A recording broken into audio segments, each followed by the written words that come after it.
Welcome back. You're still watching The Globe on the SABC News Channel. The United Nations General Assembly President Volkan Bozkir says that the freedom to seek, impart and receive information is a critical tool to empower people.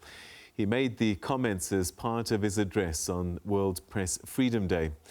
Bozkir says that we cannot expect people to be empowered over their own lives if they don't have access to accurate and unbiased information. It's also a problem if they are denied the ability to communicate and therefore actively participate in community life. To discuss the significance of this day, we're now joined by the Director of the African Media Centre at the University of Westminster, Winston Mano. Thank you very much for hosting me. I'm really delighted to come and talk with you about this important topic, especially it's 30 years after the Windhoek Declaration. Yeah. And I suppose for us on the continent, it's significant because this declaration was signed in Windhoek, in Africa. But sadly, we haven't had the best record in those 3 decades since in terms of press freedom. Talk us through some of the successes first, I think, because South Africa in the world, in the Press Freedom Index, scored higher than the United Kingdom, and that's something we need to celebrate. Yes, I think there have been some encouraging signs of media freedom and pluralism, but then they've also been backsliding, which is a problem.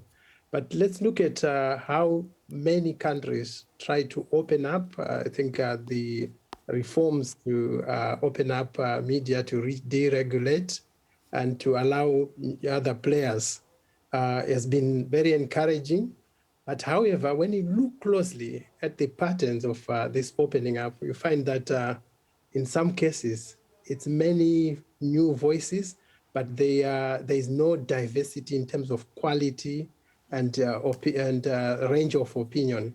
And this is a problem that is manifest in many African countries. We still have media monopolies in a de facto sense, although we have a plethora of mouthpieces that have emerged as a result of the opening up. So in a way, media pluralism has been an objective, has been enshrined in some of the new legislation and the reforms. But when you look at patterns increasing, there is increasing infringement of media freedom, particularly now that we have the coronavirus epidemic. There have been a lot of abuses on the media in different countries. And when we look at the terrorism threats, there was also a lot of infringement on media, and many governments, they try to have a firm control on the media, saying that we have to control public, we have to control, public order. But the problem is that the way they do this is sometimes way excessive. It takes away the rights of people. It's not enough for people just to have access to the media, but they also have to speak and, interact with the media without interference. You said quite a lot there, so let's unpack them a little bit by bit. Diversity of media. I mean, it's only recently that some countries have even allowed private media to enter the space. Some countries have issued television licenses recently, but what we're starting to see is that some of those licenses are given to people that are friendly to government, that are perhaps even connected to government in some way, so that it's come as in the guise of private media, but in the end, it's actually the same people. Yes, I think we have a problem of media capture, which comes in different guises. You can have formal rules obeyed by governments. For example, they can say, okay, we are opening up, we are giving out licenses. But what they're actually doing is to dole out licenses to people who are known to them, people who are safe according to their, politics.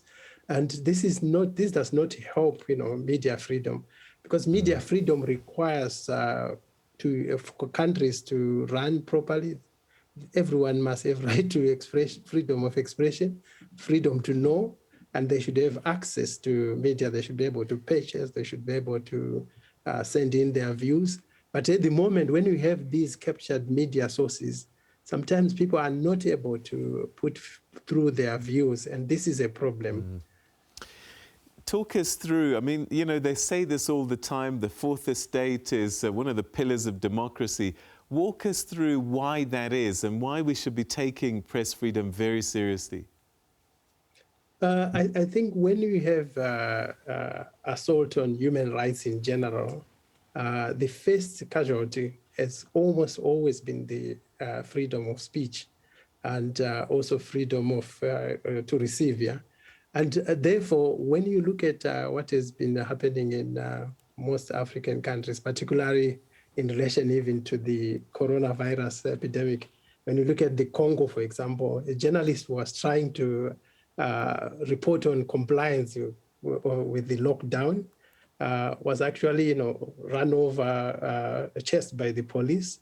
When you look at even South Africa, somebody who was filming, compliance with the lockdown, they came under fire from rubber bullets. When you look at Nigeria, the same kind of things happen, journalists trying to cover, the epidemic. They also come under assault in different ways. In Rwanda, you have similar concerns. In Zimbabwe, similar concerns whereby you have Hopo Chingono trying to publicize some of the issues to do with resource misallocations or corruption regarding, coronavirus funding.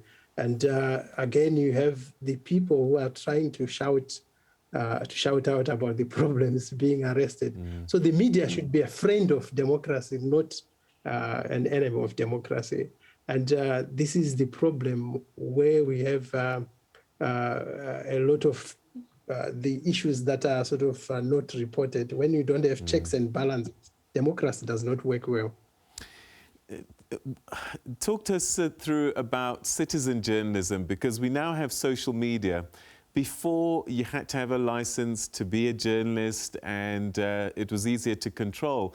But with citizen journalism and people using social media platforms, the game has changed quite a bit. Do you think the authorities either don't understand that because they're trying to police the media, and yet social media is almost impossible to police? Yes, but what we have had with some governments in Africa are used to controlling the media unduly. They have, again, instigated shutdowns of the internet. So social media is not, it's still, you still have cables that are, that can be cut, that can be stopped by governments. So we have had, for example, attempts to shut down the internet in some countries, but actual, shutdowns, say in Uganda. And again, the issue of public order, the issue of, the governments trying to control things has been center stage. But these blackouts, I want to argue that they don't help Africa at all. What we need is a careful balance.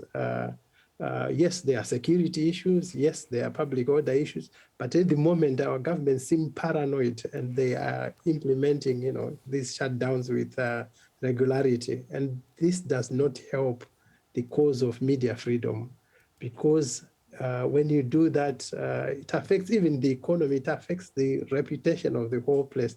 So what we need to do is to actually give journalists their due, to acknowledge their role, and to put safe environments so that they can report without any fear, without the threats and pressures that we have come to know. Winston Mano, we're going to have to leave it there. Thank you very much indeed for joining us and giving us your thoughts on this very important day, World Press Freedom Day. Thank you very much. Thank you. Thank you. Continue the good job. Thank you very much. Thank you. The Globe continues. Stay with us.